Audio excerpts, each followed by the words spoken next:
Where?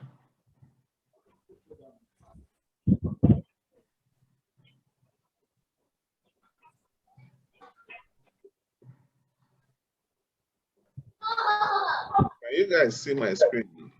Yes, sir. Okay. So you are seeing the BTC USDT chart, Abby? Yes, sir. Okay, fine. Now, okay, let's look at the candlestick formation. Let me minimize this. Okay, fine. Just from a cursory look at where we are right now. This is the daily chart. If you look at this chart, the way it is going, what comes to your mind immediately? Let's just discuss, because we are not here to teach. We're here to share ideas. So anybody can unmute himself and talk. Let me see what your opinion of the market is right now. Mind you, these are the Bollinger Bands. This is the middle line. That's the MA. Then this is the upper band. These are the candlesticks, you know.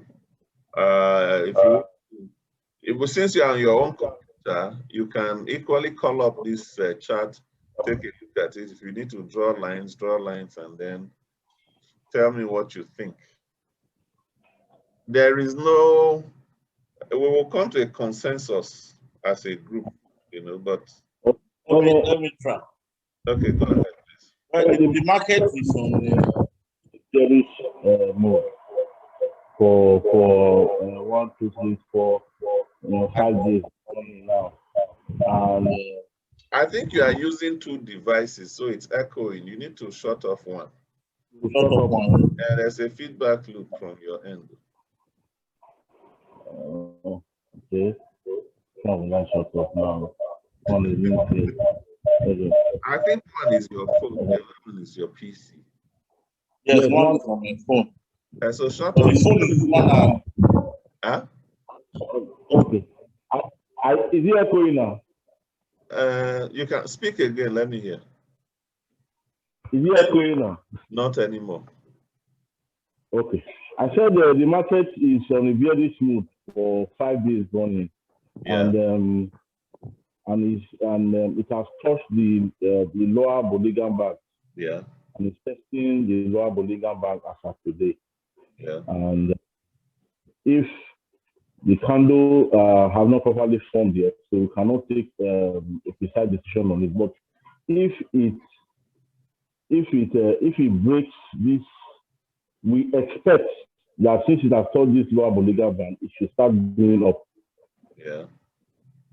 Yeah, but the way the markets have been going, for me, it's a little bit confusing now. But if it breaks the lower Bollinger Band further down, then you probably test another, what would I call it, resistance or support downwards.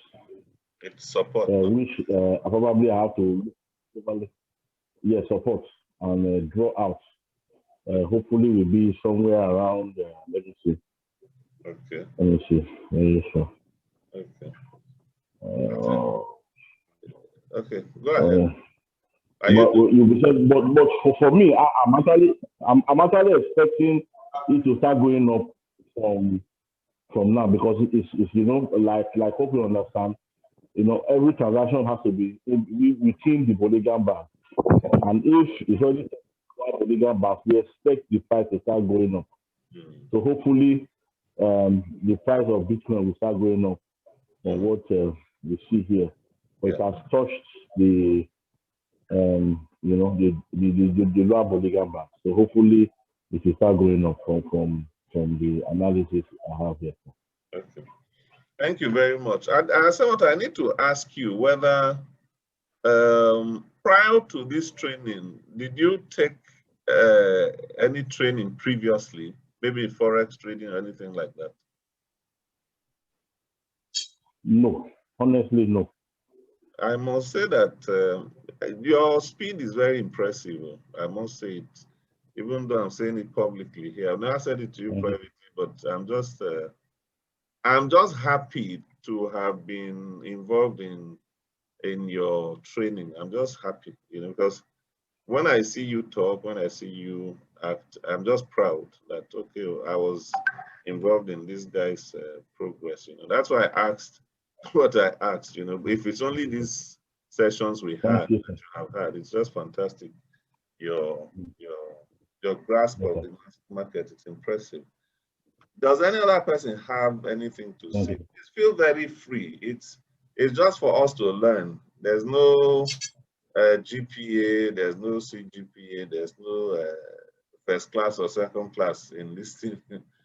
The only thing I would like to say to you, Samota, is that you didn't talk about the support and the resistance, the most recent support, because those are relevant to analysis when you look at markets, you know.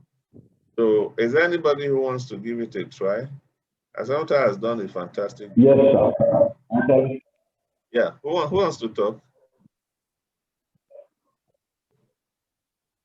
Please feel free to talk.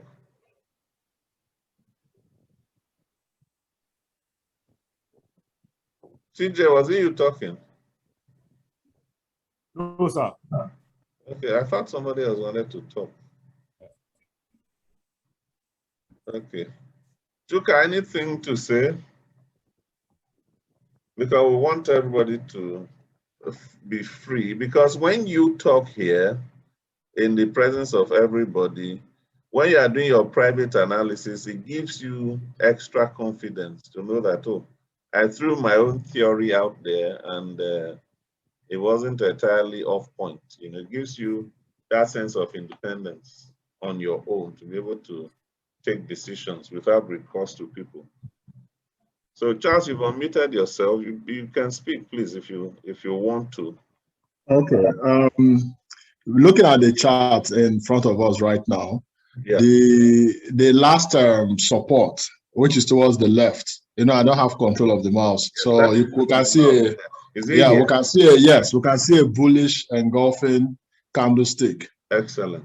That indicates that price is likely to go up, and as indicated from the daily candlesticks that we have, we can see that the price actually rose until it got to this point here where it broke out of the upper Bollinger Band. Yeah. Yeah, until it broke out from the upper Bollinger Band and closed also at that point. So if we're actually trading this market, the best advice is for us to have taken profit at the point where it was bullish and closed just before the bearish doji stick formed there, because with that doji, there's a likelihood that the price is going to retrace and go down, which is currently the status quo right now as we speak. Yeah. So the price is witnessing a retracement up to this last point, which is today. Yeah. And hoping that when it gets to this point, in the next couple of days, we should expect the price to swing upward, because this is like a support to the falling prices. So if either it breaks down this support or not, we expect actually to see an upward movement of price, maybe in the next couple of days. That's my own analysis. Excellent. There's something on my mind that I'll bring to the fore as we proceed. But you see the behavior of the markets around here. It's just a confirmation of the things we have discussed before. It broke the Bollinger Band here in a bullish fashion, and immediately it broke it. The next day, there was a lot of indecision in the markets, you see. Because if you look at the price here, where my mouse is pointing to now, it was at 63,000. That was a territory, a price territory that the market wasn't used to. So there was a lot of fear. What if it crashes? So that's what you are seeing in this candlestick. You know, we said the candlesticks show you the psychology of the market, the feelings, the fears, the demand, the supply, and everything is inside here.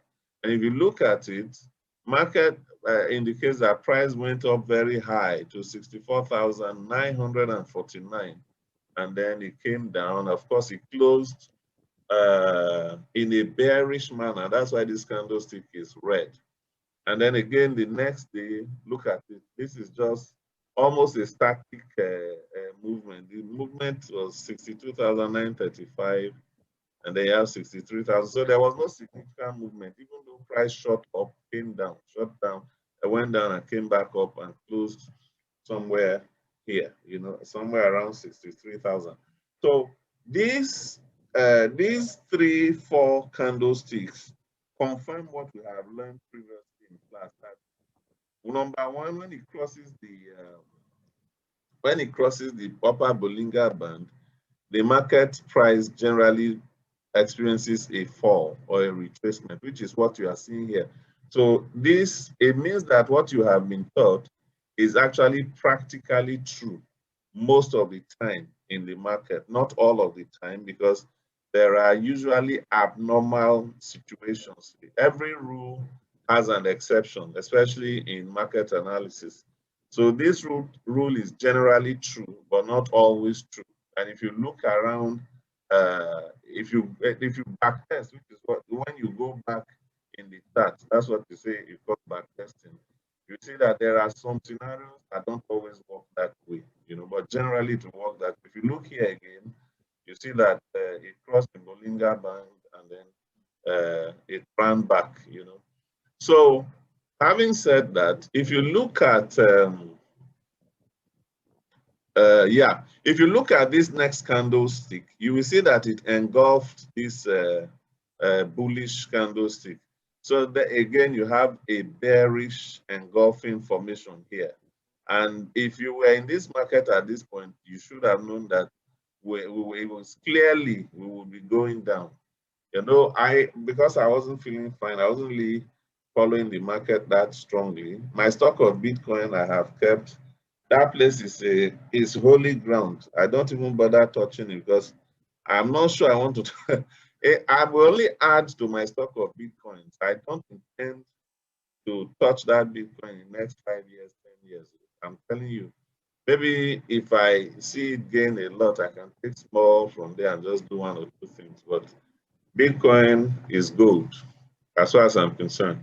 So now, if you look at the way this market is going, I think you guys are a bit too optimistic. And I will tell you, that's my opinion. TJ, you will say your own when I'm done. But I think you guys are a bit too optimistic. You know why? Where's my line? Let me see if I can use this. If you look at, if you look at this most recent support, this was what day? This was 25th of March that it fell to where it is now, somewhere around $50,000.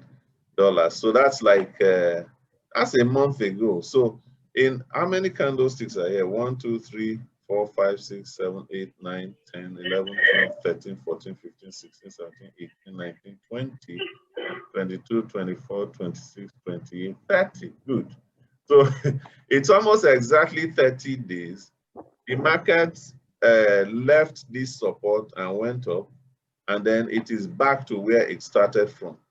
Now, if you look at this support line that I'm trying to put here, you will see that even though the market is as yes, I'm in one small training, 1 hour training. Oh. Online. Yes, I saw your call. No problem. Okay, so if you look at this support here, you will see that the market has actually touched the Bollinger Band, the lower band. Okay. 3 days back, Somebody is talking. Yeah. Okay, so let's go on. So it touched the Bollinger Band since. It did not retrace. Okay. Let me see if I can mute Hamilton. Okay. But he called me and he said, "Pastor, that to discuss with you on wood." And I said, I said, about what? He said, and I said, you supply wood. Initially, you are saying, no, mute yourself. I can't find you to mute you. Oh, sorry, sir. Mute yourself. Okay, so I hope everybody can hear me now. So, so you look at this last support 30 days ago, and look at where we are in the market right now. You will see that the market has actually touched the most recent support. And the next candlestick that formed is forming as if the market is going below the most recent support. And you look at today's candlestick also, it's below the most recent support. So when you see market doing like this, you slow down a little bit because you don't know what might happen. My suspicion is that it is likely that it will break this support. In fact, I think it has broken this support really. And because it has broken this support, there's a lot of uncertainty here. If you look at the way this candlestick is looking, the day has not finished, so we don't know how this shape will, how this candlestick will shape out, you know. But from what I am seeing here, there's a bit of uncertainty again. It is likely to go up, or it might break the support outrightly and go ahead for a new support. Maybe the most recent support before this place, which would be somewhere here. That's about $47,000. But I don't have the benefit of trying to use the RSI to check the velocity of this movement. So I do not know the force with which this market is coming down, if it still has a lot of energy for the downward movement or not, you know. But if I was to consider taking a decision at this point, I will want to wait for tomorrow's candlestick to see how it shapes out. Because today's zone is very clear. It has retraced a little bit from the lower Bollinger Band. And the Bollinger Band itself, if you see, it is widening out. So it is possible this market may still go further down, might dip a little further, you know. So this is a point at which I would hesitate to enter the market and say, let me just see how the market plays out. TJ, if you are there, you may go ahead also. We're just sharing and rubbing minds. Hello, TJ. Hello, sir. I'm here, sir. Yeah. So let's also hear from you. I don't know. Okay. Well, I think you have already analyzed the market very well, sir.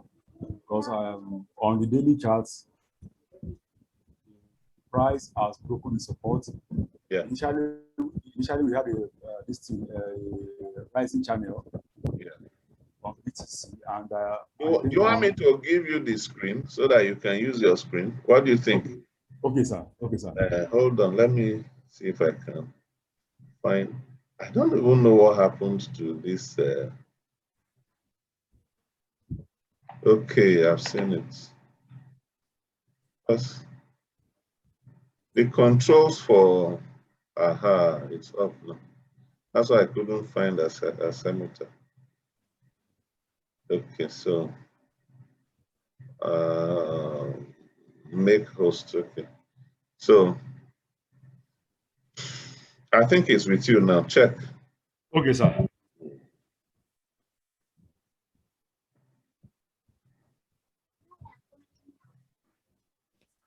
Can share your screen. All right, sir. Yeah. Can you see my screen now, sir? Yeah, I can see it. Okay. So on the daily chart, I think we had a channel here, somewhere around there. Initially, we have channel there when the price was trading this rising channel.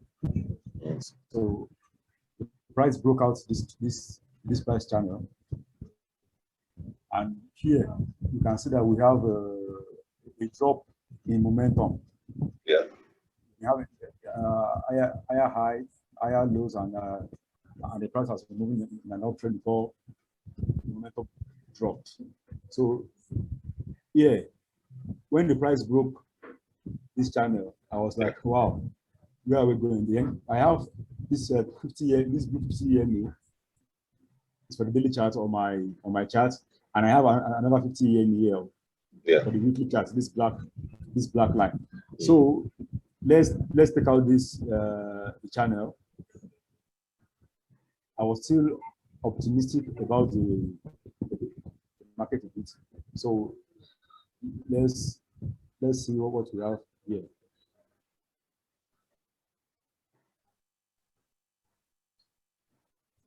here. Mhm. Now it's a small trend line, and this moves from pieces to be a rising wedge. Yeah. So whenever I see this pattern, it's telling me the price is about to fall. Yeah. That's a weak, yeah, a drop in momentum. So here the price broke out this wedge and retested it here. Here it broke out this 50 EMA. Yeah. So presently, I still believe the price will still push down a bit, Mm. at least up to this level.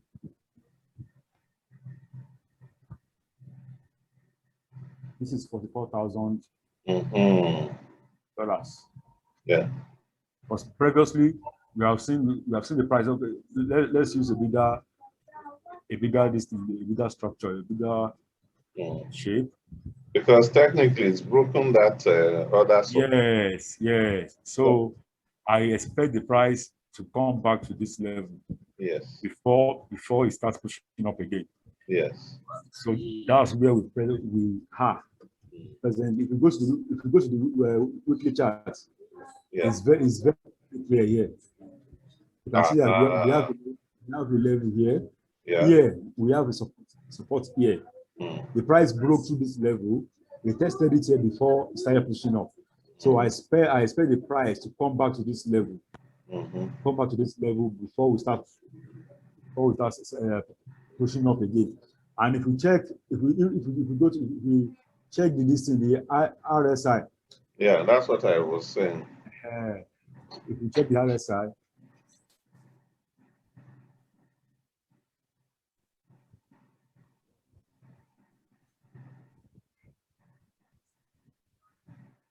Relative strength index. Yeah, this is it. Oh, I've seen it. Good. No. Good. Let me check. There is one that's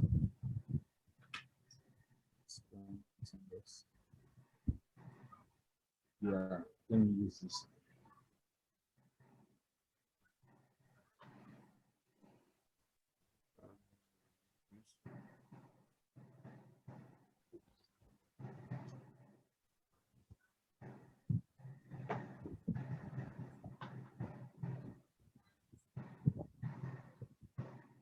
Sorry, let me check this.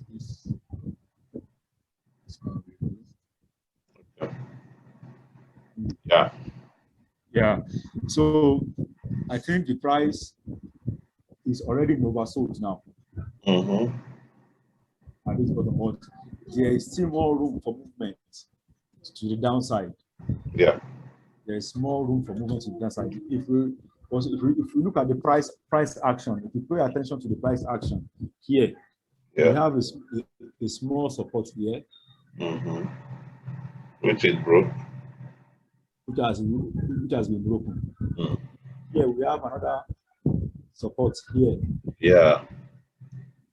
So it's dancing around that one now. Yes.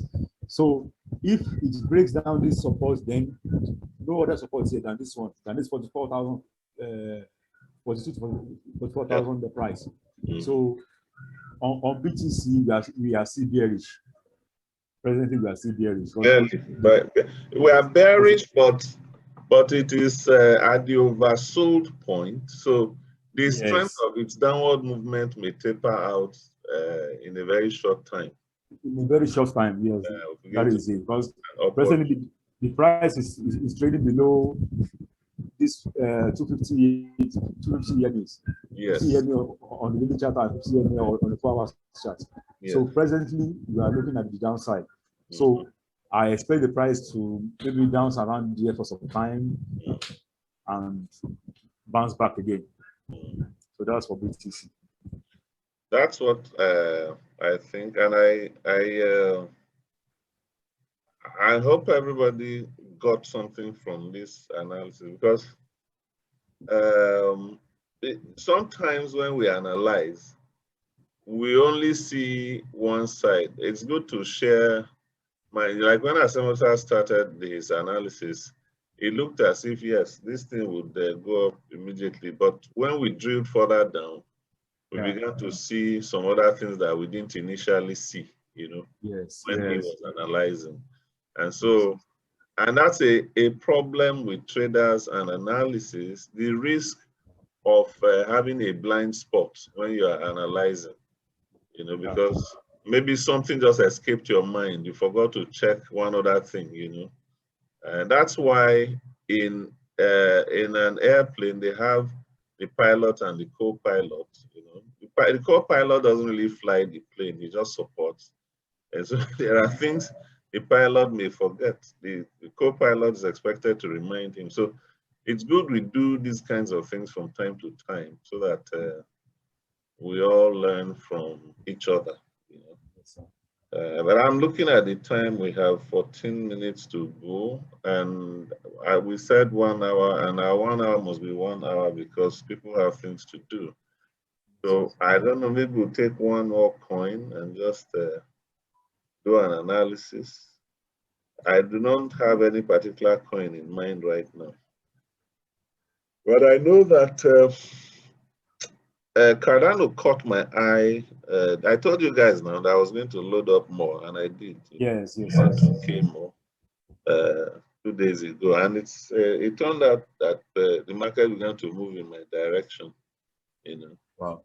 For coins like Cardano, BTC, I do analysis from time to time, but I'm not. They are just coins that I know are solid. I don't have any fear when I'm buying them. I just know they're solid. I think I bought Cardano that 1 or 2 days ago at 1.03 or so. And now it's already 1.13. So that's a 10-cent movement for me, you know. So, and then the news you dropped in the forum this afternoon, you know. Yes, sir. I just know those guys are heading somewhere. Those guys are very serious people. Yes, so they are. Yeah. These are MA lines, Abi. Yeah. Okay, so let's analyze this market. Okay. So on Cardano, we are looking at the chart here. The first thing that caught my eye here is this top. This is a triple top, in my opinion. Yeah, triple top, that's true. Yeah, it's a triple top, in my opinion. And I think Cardano has been ranging for some time now. So we have a resistance here. And here as well, we have a very strong support here. Yeah. So, and if we look at this chart very well, this particular candle, this candle, is signifying something, which means as the buyers are stepping in. That's a hammer. Yeah, that's a hammer, a very strong one. You can see that the market pushed down, and they tried to break this support. Yeah. But unfortunately, the bulls are there. Yeah, to push up. They were there waiting for the price to come down, then they enter the market. So it's a very strong indicator that the price will push upward. So, and yesterday, you see, this is a bearish candle again yesterday. And today, the market is still trading around the same price level. Yeah. So I think Cardano will push higher, but it's just a matter of time. Yeah, it's a matter. One is to be patient because the market is still ranging, and I think this range is LD. Is LD, yeah. So for me now, if I were to take profit, I'll be looking for somewhere around $1.40. Yeah, $1.40 or $1.45. Yeah, because clearly it's ranging. All these triple tops. This is a very strong resistance to an upward trend. Yes, sir. Yes, sir. But once this level is broken, this 1.5 level is broken. Yes. The price will shoot up. Will shoot up. So for anybody who is inside Cardano and you are wondering at what point you should take profit, if the market trends upwards and it gets to maybe $1.30, $1.40, you should take your profit and go and rest, because clearly it's ranging right now. So after that point, there's no guarantee that it can go beyond, unless you go and check the relative strength index of that movement. Then you can know whether. But if you are in for the long term, then you don't need to bother. You just leave the money there. You know. So, is there another thing you wanted to say? Yeah, I'm looking at the price projection. If what we can have if this level is broken. Okay, where my head to? I don't think Cardano has ever really gone beyond that point. Yes, there's a lot of room for movement if this level is smashed. Probably up to $2.40. Yeah, I think we should be looking at $2.5, $2.6, 2.5, 2.6. That's the next bus stop after this range. That's if it breaks through. Yes, sir. And that breakthrough, also that breakthrough is a function of what Bitcoin does too. Of course, of course. When Bitcoin is undecided, a lot of the market is undecided. But with the dwindling of Bitcoin's dominance in the market, I'm expecting altcoins to begin to pick up. Unless that money that's leaving Bitcoin is leaving the market outrightly, then I have an issue. And I've not checked total capitalization of the market itself, so I don't know where we are. I don't know if did it fall below 2 trillion? I didn't check it. I haven't checked it. I'm trying to check it on my phone now. Okay. Let me just see.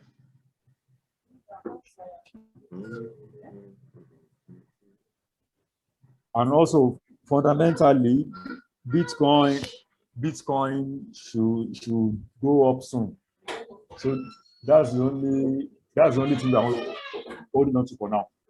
Well, but that's technically, yeah, technically we are bearish, but fundamentally it should start pushing up soon. I think market dropped significantly. We're about 1.8 trillion now. Wow. Let me just see.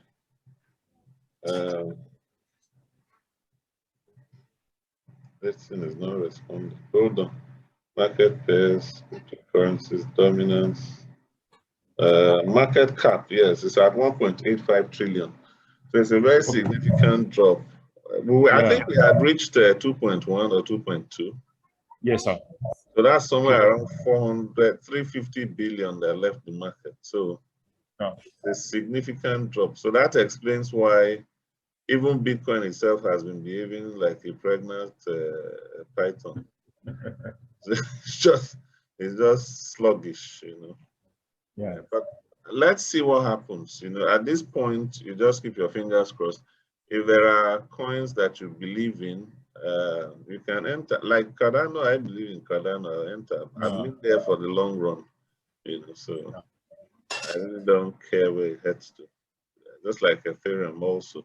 In fact, because of fees, you can't even move Ethereum around. So you are stuck. Yeah, you are stuck. You are stuck in there. So some things work out for good, because if you move $1,000 of Ethereum now, they might charge you upwards of $100, which me is just criminal. I can't spend money that way. It's better we leave it where it is. Yeah. So guys, it's been a pleasure, and interestingly, only 4 of us were here, and let's do this again sometime soon. Maybe I think what we probably should just do is do this like maybe once or twice in a month. I know people are busy also. Twice in a month would be good for this. So thank you so much for being here. Let me see if I can claim back my host. Host. Okay, reclaim host. so that because I'm happy with this analysis. I recorded it so I can everybody to see.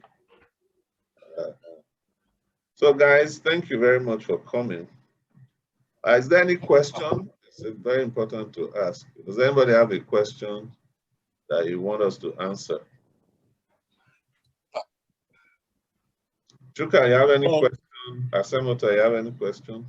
Yes, sir. Please go ahead. I said, well, if the news we are hearing about cryptocurrency and everything, a few days ago, we heard that an exchange in one of these countries has had another one talking again just yesterday. I was just thinking,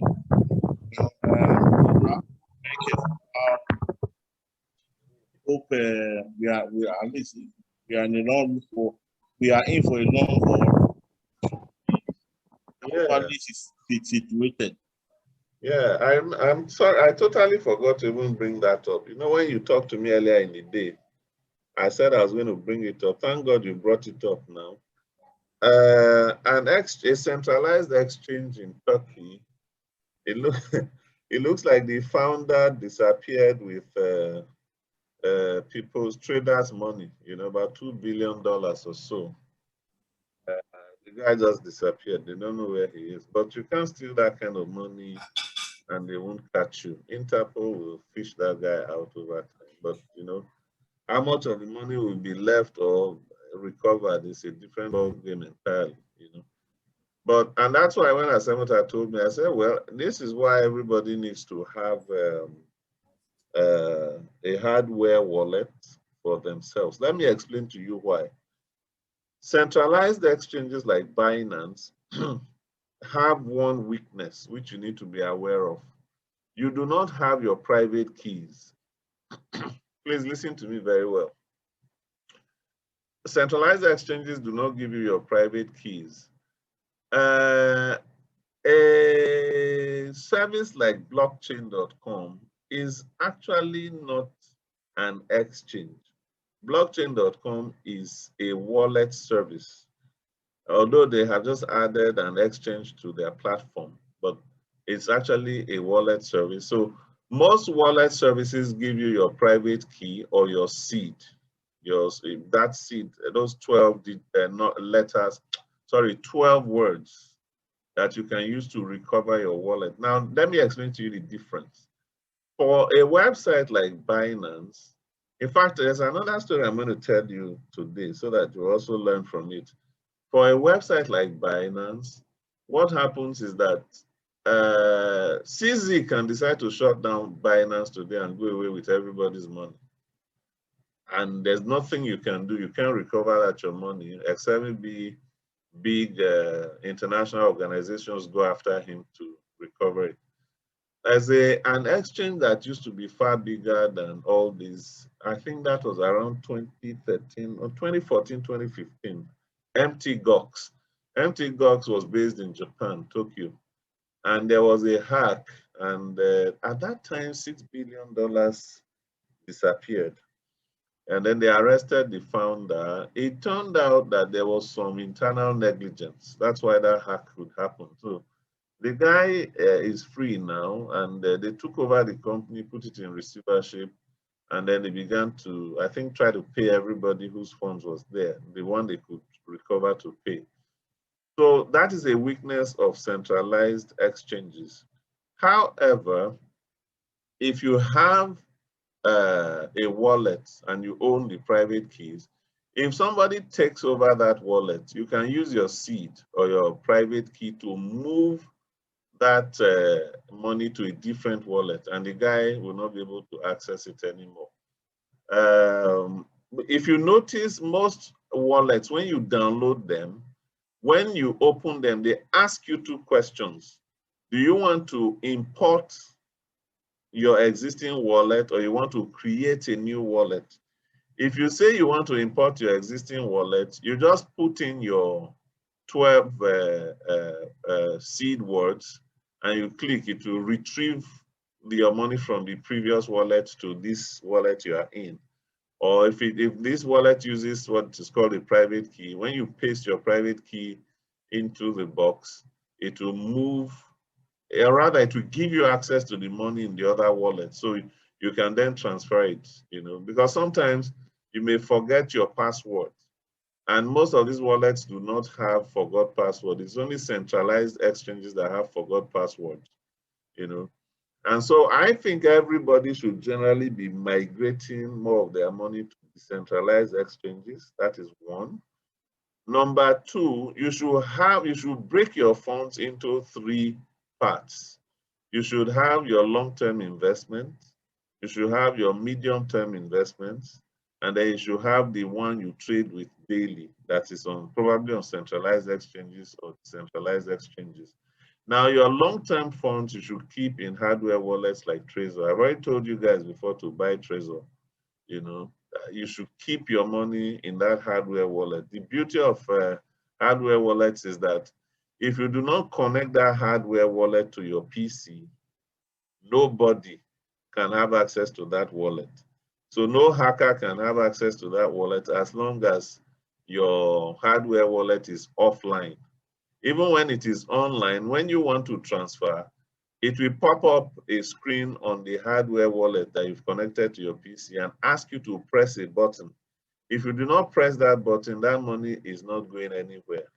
So let's say you have $10,000. 4,000 out of that is like in Bitcoin, Ethereum. Those are coins you want to hold for the long run. You move them into Trezor because you don't use those funds daily. For your own safety, move it into Trezor. Even your medium-term funds, maybe you want to watch the market for 6 months, move them into Trezor. Then the one you are using for daily trading, you see a coin that you like, you just want to rush and buy. You can leave that on centralized exchanges like Binance. The convenience of those exchanges is you just click, you have bought the coin. It's a very simple process. So if you have your 10K and maybe you use 3K to trade the market daily, then that's the only one that should be in an exchange like Binance. The other ones you don't touch daily to be kept very far away, so that you will not hear stories that touch tomorrow, And something occurred yesterday that with a friend of mine who's an exchanger that I just need to quickly tell you. Somebody wanted to transfer some USDT to him, one of his customers that sells USDT to him. Now, when he wanted to copy the USDT address, he copied it, but the last letter of that address was not copied. So he went ahead and sent the money, and it went. It didn't reject. It went through. And then my friend who was to receive the money was waiting. He kept waiting. USDT doesn't take 2-3 minutes to show up, He was waiting 5 minutes. Then the guy was saying, you never see this money. The guy said he hasn't seen it too. Oh yeah, what happened? Now check the USDT Explorer to see the transaction is there. They checked it, it wasn't there. What happened? So they began to check. The guy too didn't even know what happened. And we're talking of $92,000 here, So he raised the ticket on Binance and sent it to Binance. Binance checked it. He said the money is not in that wallet. So what could have happened? That's when they found out that the last letter of the address was not copied. And the money went through. And if you look at that transfer page of Binance, there's a disclaimer there that you should ensure that the address to which you are sending is the right one. That if it's a wrong one, there is nothing they can do for you. It's there, clearly written. And they showed him that thing that, look, this money, if you say it is that the person you sent it to is somebody you know, please contact him and just appeal to him to send it back to you. But that address is not an address he knows because it's not actually a full address. But then again, that address might coincide with some other person's address who doesn't even know him. And therefore, he has no way of reaching that person. And so that money is currently in voicemail.